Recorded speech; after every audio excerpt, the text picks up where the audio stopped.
Good morning. Thank you, David. I've never been called dessert. It wasn't me. It was my book. It was my book. I get it. I am so excited to be here because we have live audience. Before we get to the matter at hand, let me just tell you something. Full disclosure, I'm a hand talker. I'm one of those people who talks with their hands. Any hand talkers in the audience? All right, you know what I mean. Zoom did not cut it for us. It literally cut us off.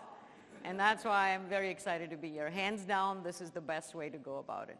It's interesting, isn't it? We learned so much about ourselves, so much about the people around us, and so much about the world in these last 2+ years. So many lives ended, so many lives were upended, and virtually all of humanity. We all faced the same existential crisis, we confronted the same fears, and we all awaited our turn for the gift of science in the vaccine. Most of us did.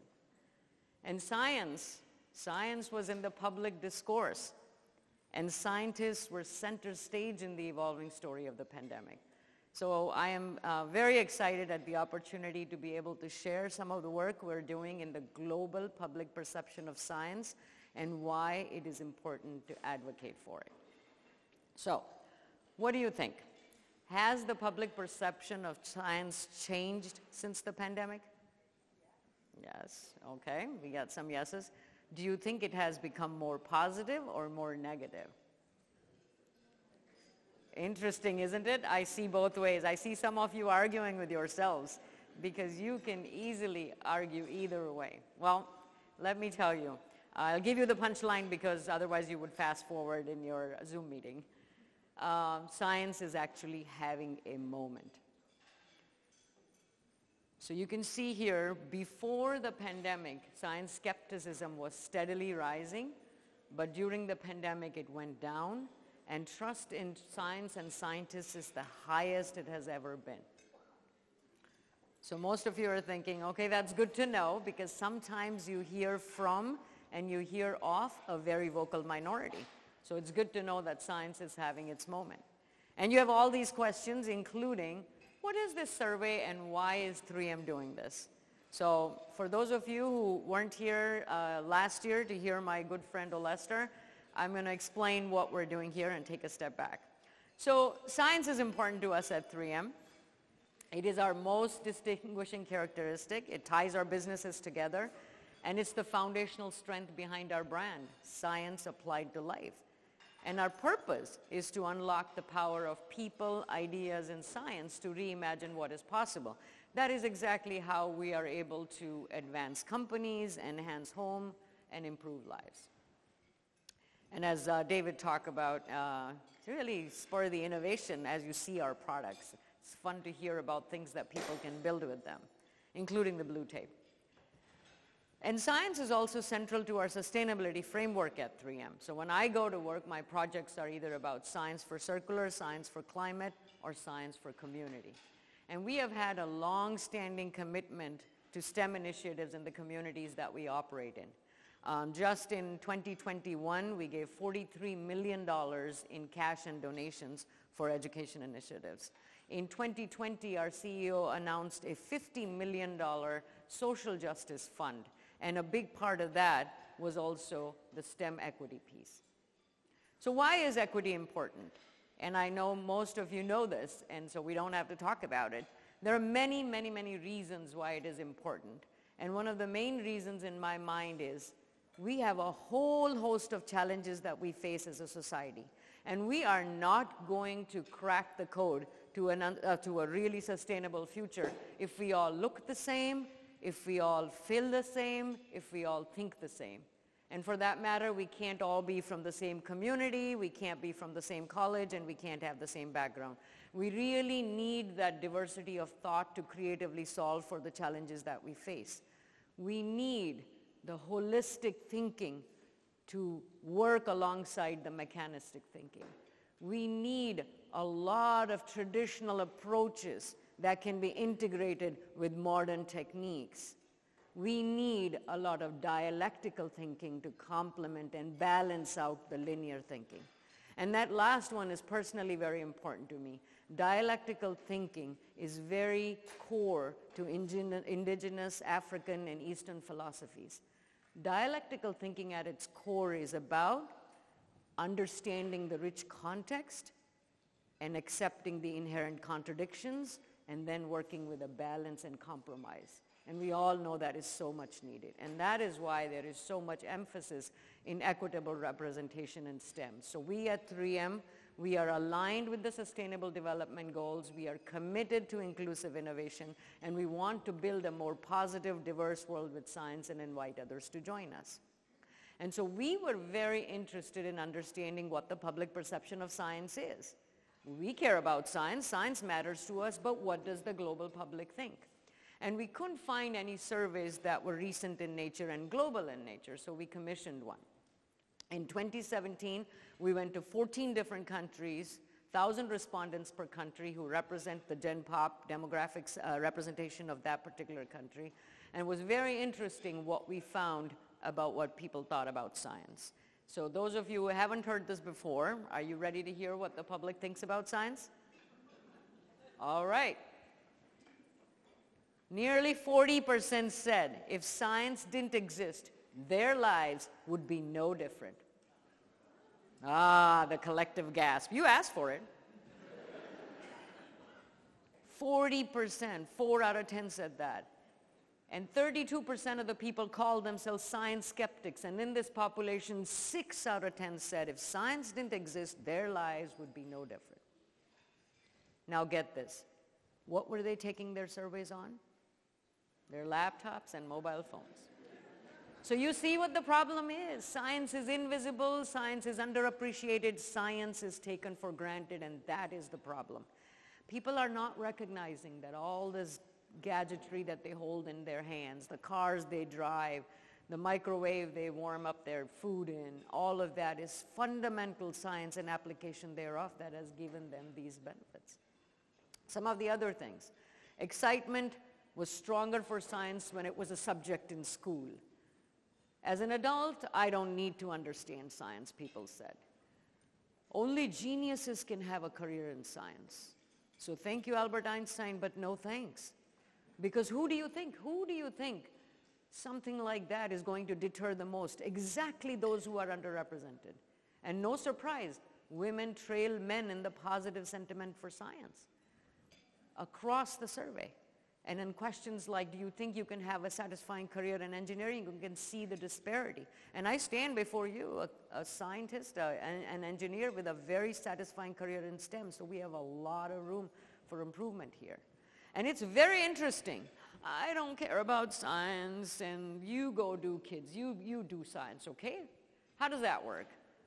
I'm assuming a lot of you are parents here. You will know that the kids are watching. And they follow what you say, they follow what you do. So the idea that the kids should go do science, but science not that important, is actually not going to help anyone. So it's interesting that public wants the kids to pursue science, but they don't know exactly what science does because they say, well, I don't care about science in my daily life. So I was called upon to be the first ever Chief Science Advocate for 3M after these results became available. And when I first got the call, I was like, wait a minute, what is this role now? Because if you Google it, you see it doesn't exist anywhere. And they explained to me about the results of the survey and what had happened, and I had all these questions, and I also thought, I can't do this. I can't do this role. I can't be the advocate for science. I have to let them know that I was never interested in science and engineering myself. I only became an engineer because my parents told me to. I never made it to any top schools. I had my share of struggles through graduate school, and I came into 3M through the back door. I was Olester's summer intern. I've got to let them know this. And then I had all these questions. Who did you ask? How did you define science? And then it's dawned on me. It really doesn't matter. People are reacting to whatever their perception of science is. And then everything came together for me, including my story, as to why I was not excited about science, because nobody explained to me what it really was about and how it could help change the world. And then it wasn't just me, my experiences in raising my kids, a son and a daughter, it all came together for me. So I decided to take on this role, and I'm honestly glad I did. So the first thing I did is I broke it down as an engineer into A, B, and C. A is for raising the awareness and appreciation for science and the acknowledgement of science. People don't even acknowledge its role and the importance it has. We want to move people away from the apathy. The second is about breaking down biases and barriers and boundaries and beliefs that people have. Oh, left brain, right brain, or I'm a girl, science is not for me, or the media image of a scientist, a geek, a nerd, a evil, a loner, a maverick, and usually a male scientist with crazy hair. That is not going to inspire little girls. I don't think it is going to inspire little boys either. When my daughter was young, we wanted to enroll her into after-school science class, and she said, "Mommy, I don't want to do science, that's for geeks." And she's the daughter of 2 geeks, by the way. And we had to break it down gently to her, and you realize how serious the problem is. That media image of scientists needs to change. And finally, we have to talk about the context of science and communicate in a way that is significant for the audience that you are talking to. It really has to show that science solves problems and scientists can help improve lives, and that context is extremely critical. So I go using this ABC sort of thought process in my mind for the advocacy that we do. Oh, and I should point out that's me, that's the science of makeup and lighting. I was very happy with this picture. My daughter was impressed, and that's all I live for. Most people know this about me. And then she broke it gently to me, "Mommy, it's a good picture, but it doesn't look like you." And I was like, "What do you mean? Now I'm even on the cover of a Tween magazine and it's got my name slapped right on it." She said, "Mommy, Tween magazine?" So I'm finally glad that I'm on the cover of a science magazine, and at least that way she's accepting of this image. All of you, anybody who has teenage daughters knows my pain and will root for me here. They were also very embarrassed about me having to go on social media.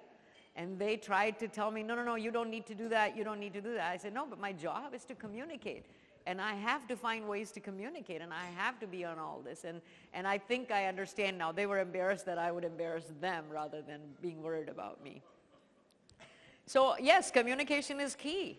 And the audience of this survey is telling us that you need to communicate in a way that is relatable. Make science relatable, talk to us, and listen to us, and communicate like we are trying to understand. And this is very important. And if we don't do that, it leads to the perception that scientists are elitist. And that perception is not good for science, and it's not good for scientists. So we have to change that. Some of the other things that we did as the results of these became available, we developed a Scientists as Storytellers guide. And this is downloadable. It's on our website, 3m.com. And basically what it shows you is how to tell that story. And we pulled in some celebrities in there to really crystallize this message. Like Scott Kelly, who's the astronaut who spent a year in space, Katie Couric, who was a broadcast journalist, Gitanjali Rao, a young scientist. Then we also hosted a podcast series. And in this series, we talked to teachers and educators and innovators and scientists to understand why the public is saying what they're saying and break apart these results. We also developed a video series called Beyond the Beaker, and the idea here was to portray scientists as real people with the real hopes and desires and dreams like everybody else, because people had this image of scientists that they're elitist and they're out there doing their thing and they don't have the same concerns as an everyday citizen. So we have diverse 3M scientists highlighted in this series, which is really good. That's Beyond the Beaker. And then I speak at a lot of events to share the results of the public perception, to encourage people to advocate for science, and really give pointers on science and scientists and communication to those as more and more results from these surveys become available. One of the things that I want to highlight is what we did during the pandemic, when 55 million kids in the US alone transitioned to distance learning. And one of the toughest subjects to then get excitement around is science. And so we actually did DIY experiments, science at home, fun experiments that kids and parents can follow along. and I got to do the baking soda and vinegar experiment, and I had never done it before. That was an opportunity for my kids to ask me, what kind of a scientist are you? I'm like, I never had the baking soda experiment when I was growing up, but it's a lot of fun. So these are things that you can follow along. It's at 3m.com/science-at-home if you want to look at those, pass them on to nephews, nieces, grandkids, and such. It's a lot of fun. Then I write. I write a lot. And I write about the topic of science advocacy, how you have to make sure that you make it relatable to things that people understand in everyday life. You have to make sure people understand that there are people behind all these inventions and innovations in the science that is being done, and then you have to keep STEM initiatives in the limelight.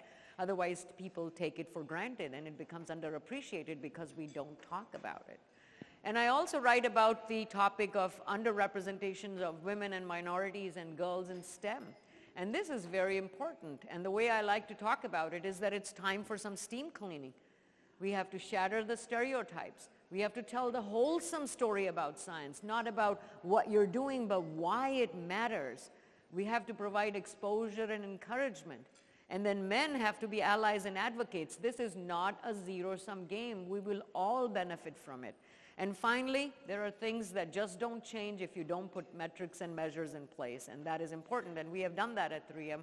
We have real metrics and measures around diversity, and it is important because the public also demands it, and we saw that in our 2020 results.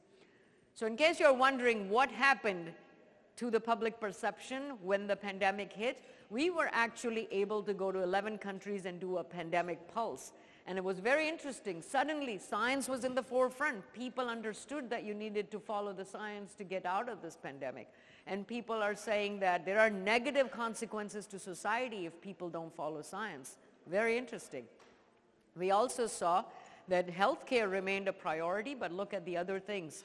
Because of the year that it was, people are paying very, specifically looking at social justice, STEM equity, and climate change and stuff like that. And then pandemic pulled the focus on the importance of STEM education. Suddenly people are realizing, yes, it is very important to have people pursuing STEM careers. So that is why science is having its moment. People saw how science can solve problems. Now this is very interesting. There are a lot of barriers to students who want to go into STEM education. And among the people who felt that they could not, here are the reasons why they said they were not able to pursue STEM. And it's very interesting. The highest for US was my race, my gender, my ethnicity.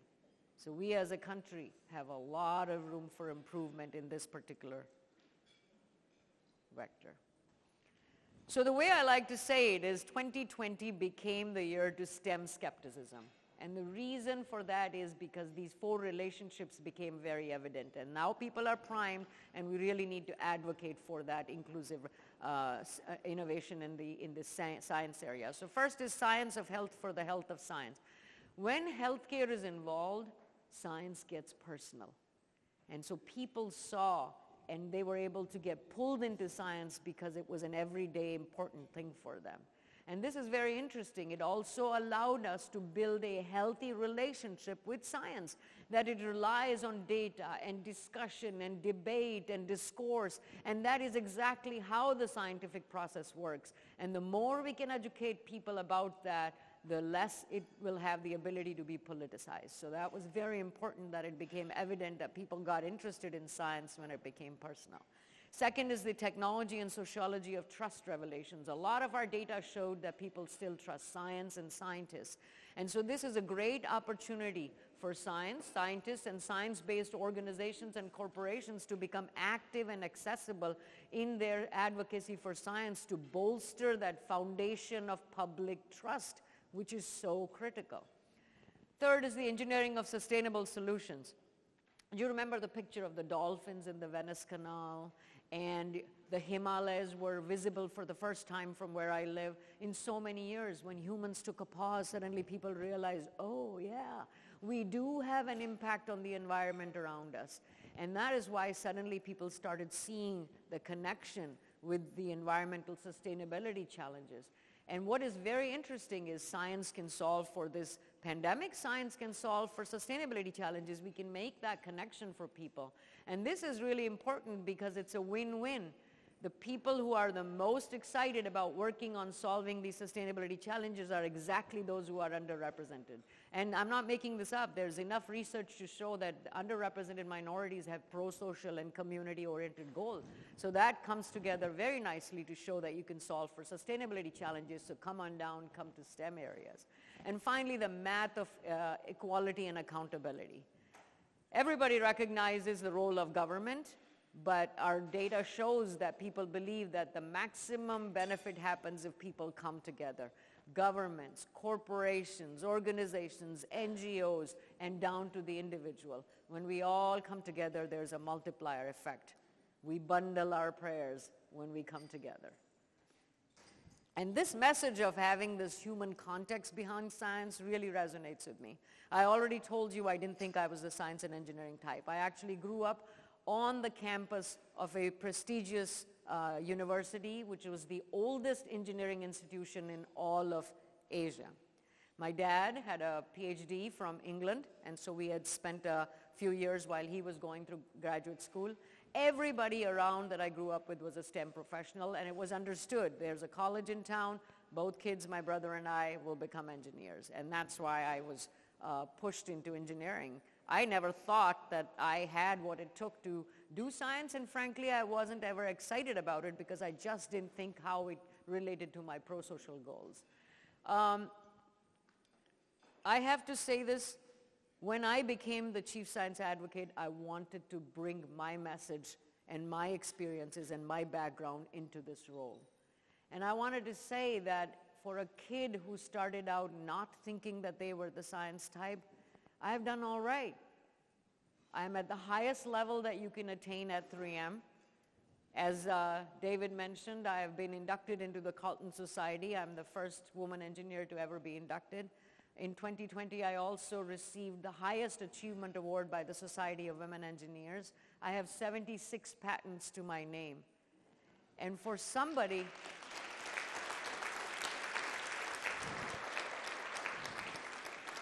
the reason why I drag you through this story is not to brag about me, but make everybody think about what I think about each and every day. How many ideas, how many innovations, how many students, and how much science are we missing out on? Because how we train, how we typify, how we teach, how we track, and how we even talk about STEM. And that needs to change, because there's many, many people like me we're missing out on who would never opt for science. And for me, lucky me, it worked out. I had the privilege of having my parents push me into science, and I thank them for that every day, because this is a very noble profession. So that's the story I wanted to bring in the ads that I was in. I was in the primetime TV ad. My kids were totally embarrassed, but secretly proud. I know it. I have a text that proves it. But I wanted to share exactly that I work with people at 3M, and we collaborate. I am not that loner scientist working in isolation. That is a myth. In order to make things happen, you work with people, and you have this idea of improving lives, and it's not a singular aha moment. Science is a journey. And so that is a very, very important part I want to mention. In fact, I can give you my spiel. What's the real shtick? The real shtick is STEM. Science, humanities, technology, engineering, and math. And we all have to remember that, especially when the public thinks that science is a belief system. Science is not a belief system. We have to get out of this truth paradox type situation where people don't care about something that they don't value, and they don't value something they don't care about. So we really have to address this by bringing the strong human context into it, because that will allow people to build trust and foster a lot of hope, and that's exactly what we saw in our 2021 results. Hope was the defining sentiment around science. Remember 2021? The vaccines were coming out. People were beginning to, see each other again without those masks and things like that. So people had hope, hope for our future, hope for the planet, and hope for the next generation in STEM. And in 2022, we again see trust in science and scientists remains high. Skepticism has had a slight uptick. People forget. And that is why we need to continue to advocate for science and use this moment that science has had. And it is very important, especially because there's a lot of concern about misinformation and disinformation out there. Now, one of the other results that was very interesting was 90% of the people agree now that we need more people pursuing STEM career. 88% said it's important to increase diversity and inclusion in STEM. 87% agree that we need to do more to engage women and girls in science. And 7 out of 10, there are going to be negative consequences because people understand the importance of having the scientific community reflect larger society. And so when these results became available, we actually were very inspired to do something different. Yes, you know us from our blue tape, you know us from our Post-it notes, you know us from our N95 respirators now, but here's a docuseries that I'd like to introduce to you. So when this happened, we wanted to create something that will inspire girls and young women. And we created this docuseries called Not the Science Type. And the idea is to inform, to influence, and hopefully inspire. We want to challenge the constructs. We want to dismantle the archetypes. We want to shatter the stereotypes of who enters, who persists, and who excels in STEM. We want to say, you can blaze trails, you can pursue your passions, you can shape your careers, and you can bring in your interests like I did, my interest in social science and humanities. I was very honored to be one of the people showcased in this docuseries, and I'd like to share the trailer with you if the team is ready.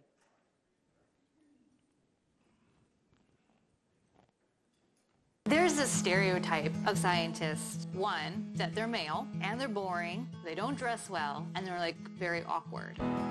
I'm obviously not that type. My name is Dr. Sierra Civils. I'm a nuclear engineer. My name is Dr. Jessica Taff. I'm a microbiologist. My name is Jayshrees Story. I'm a scientist at 3M. My name is Gitanjali Rao. I'm 15 years old, and I'm an innovator, scientist, and promoter of STEM. I was the first Black woman to get a PhD in nuclear engineering. I saw that as an opportunity to open the door for people that look like me to come and be involved in these fields. A scientist is anybody, and it shouldn't be based on age, race, or gender. It should be based on our capabilities and our motivation to tackle world problems.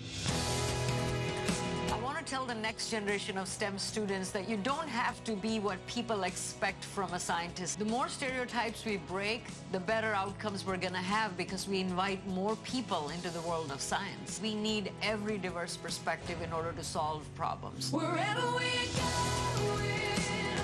whoever we're racing, we're gonna keep riding. If you inspire a girl and show her the different ways that she can do what she loves, You open their eyes. Then they look at you and think, if she can do that, I can do that. And my message to them is, yes, you can. she can change the world. We will be tameless. We will be tameless.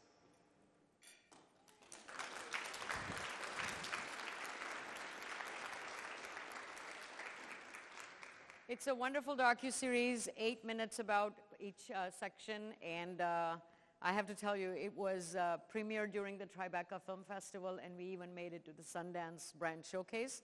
However, before you get too excited about that and ask me who I saw while I was at Sundance, it was virtual. But yeah, this is something that is very emotional because we all got to tell our story. And we want to communicate that you don't have to be a race, a gender, an ethnicity, nationality to be the science type. And your paths can be just as diverse as we all are, and science will be better off for that diversity.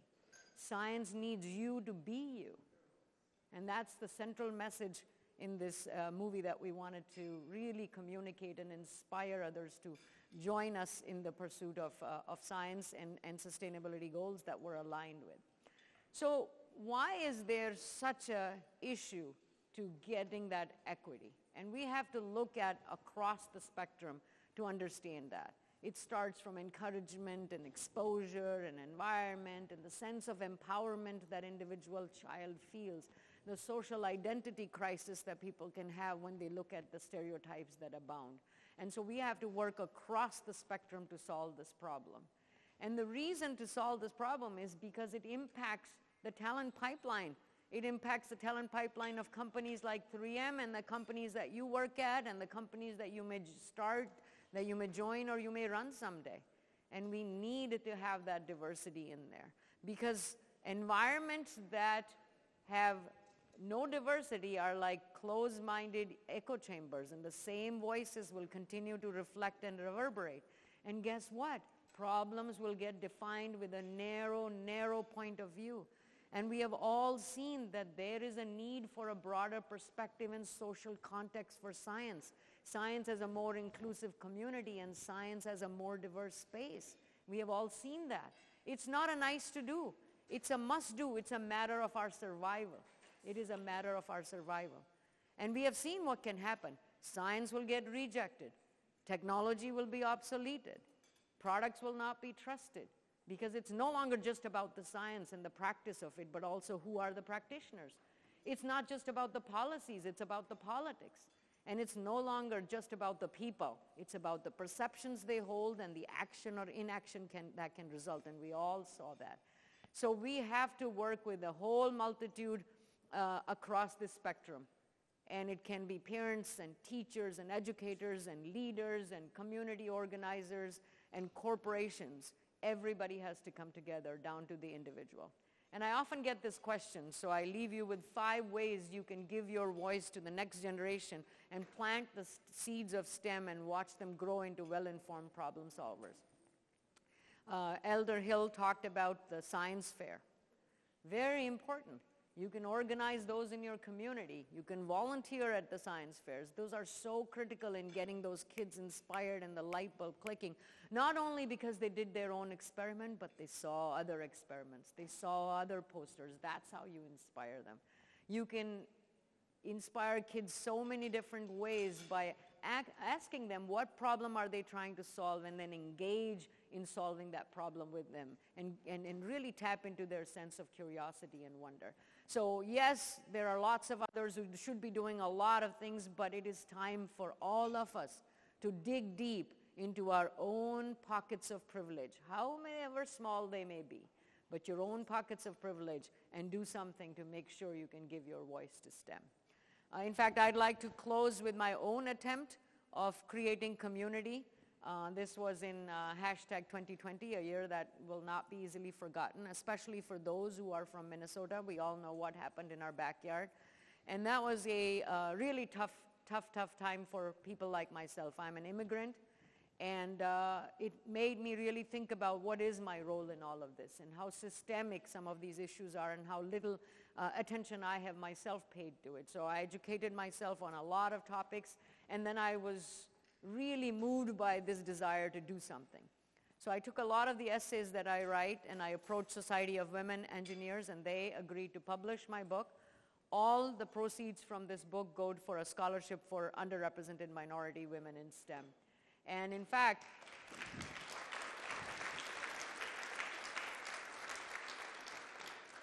I have to tell you this. I was invited, my first time I stepped out of the house and into a plane again was in 2021. I was invited to give the Silas Ethics Lecture at Georgia Tech. And believe it or not, you can't make this stuff up. Out of all the possible schools, it happened to be exactly the school where the first recipient of the scholarship from the sales of this book was going. And so I got to meet her. Of course, she looked at me and I was bawling. I'm one of those criers. A few people on that table know that about me. And I was so moved by that experience. I want to share that with you. One person can make a difference. One person can make a difference, because we all come together. We all bundle up our prayers, remember? And so as I was in the flight back, I decided I can't stop here. I can't stop here. And so my second book is all about the tough transitions and the deep reflections and the meaningful actions that we can all take after having lived through those 2+ years that we have had. So I'm very thankful to 3M for our Native American network and for all the wonderful colleagues I work with to support the book for all of you. Now, obviously, for you, this book is free, So I would say, please go ahead and buy the first book, because remember, this is about giving the gift of education. This is about giving the gift of education. So I would really appreciate if people would spread the word and do exactly that. And with that, I would like to thank you very much, and hold our hands together. It's all about the hands. I join my hands to you.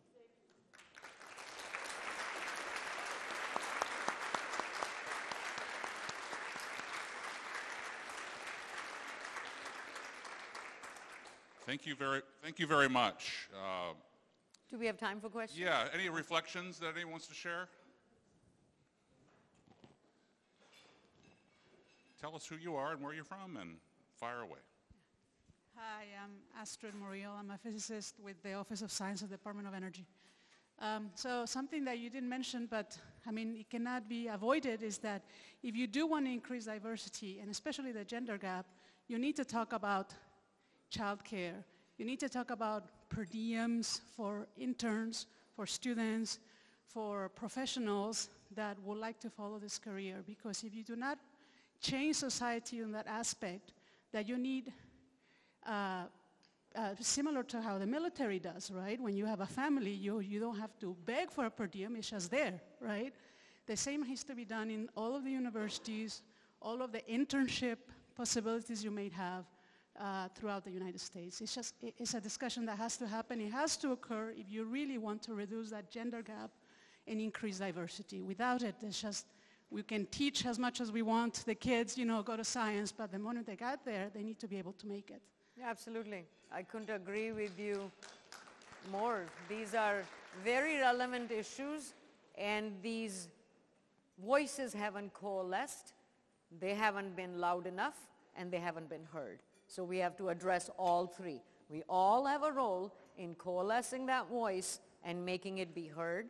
The leaders have the responsibility to listen, and then there should be the power and agency in changing that. Completely agree. Thank you. Any other reflections or thoughts?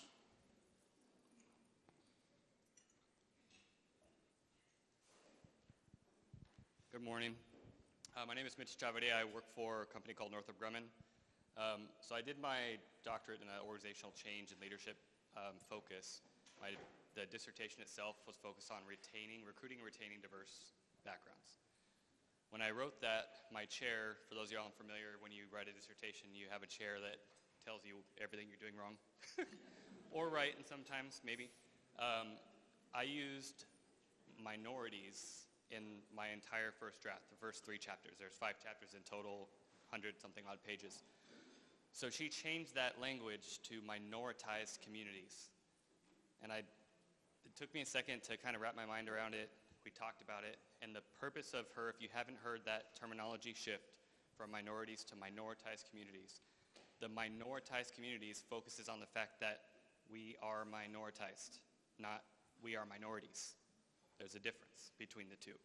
So I apologize to the last person that just got up and spoke. I wasn't going to say anything until she mentioned it. That shift change between those words focuses on the fact that there has to be policy change. There has to be something outside of just sentiment. The sentiment's changing. As our country changes, the sentiment's changing. We have to get the policies in place. That starts with some of America's largest corporations. A lot of us that are here set that cadence. So when you're having these conversations, it's important to make that distinction. It's not just that we have been classified as minorities in the past, but that we are minoritized communities, and that we all have a role in that to help change that. Thank you for doing what you're doing. Yep. Thank you. I'll give you one more reflection. Thank you, Mitch. Anybody? And for those of you who would want my signature on the book, I'm happy to do that. I brought my favorite pen. Hi, good morning. My name is Danae Carlos. I'm from NOAA. I thought that was one of the best engineering presentations I've ever seen. Oh, so thank you. Congratulations thank on you. that. And I love the title of your job. And you talked about metrics and measures. And so I'm wondering how you measure success for your role with 3M. Very, very interesting. Did my boss ask you to ask that?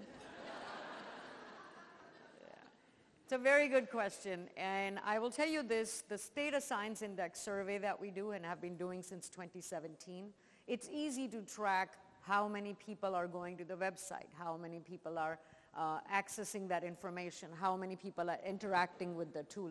I would highly recommend people go to that, not right now, but later, 3m.com/science index, and you can slice and dice the data many different ways for different countries and all of that. So all that is trackable. What are the media hits that we're getting? All that is trackable. I'll tell you this, for me, my goal is even if I can change one mind, I say that it's been successful. So I have had absolutely open mind walking into it. All I think about my KPIs are I need to have knowledge about the topic that I can communicate, and a lot of that comes from the research we are doing in this and the research we're doing in the area of underrepresented minorities and how that helps to inspire them. You need to have a point of view from a vantage point that you have. So my point of view and vantage point I bring is my own background, and I'm open to admitting that I wasn't the science and engineering type, but I have succeeded. Then there is the sense of initiative, an initiative that you have to take to inform and to influence and to hopefully inspire. And then that's kind of my KPI. Knowledge for K is P is point of view from my own vantage point, and I is about taking a sense of initiative. So personally, that's my goal. And from a corporation perspective, they're just looking to see how science gets in the forefront, because we are science applied to life. So hopefully that answers your question. And we're going to have to talk. This daughter that I talk about, she's got that NOAA scholarship, so we're going to have to chat. Thank you for the question. And where are you from? I love your accent, Danae. Oklahoma. Who else in the room from Oklahoma? Oh, wow. Well, that was not loud at all. Boomer, Soomer types or whatever, right? How about one more round of applause for our speaker? Thank you, thank you, thank you, thank you, thank you, thank you, thank you, thank you.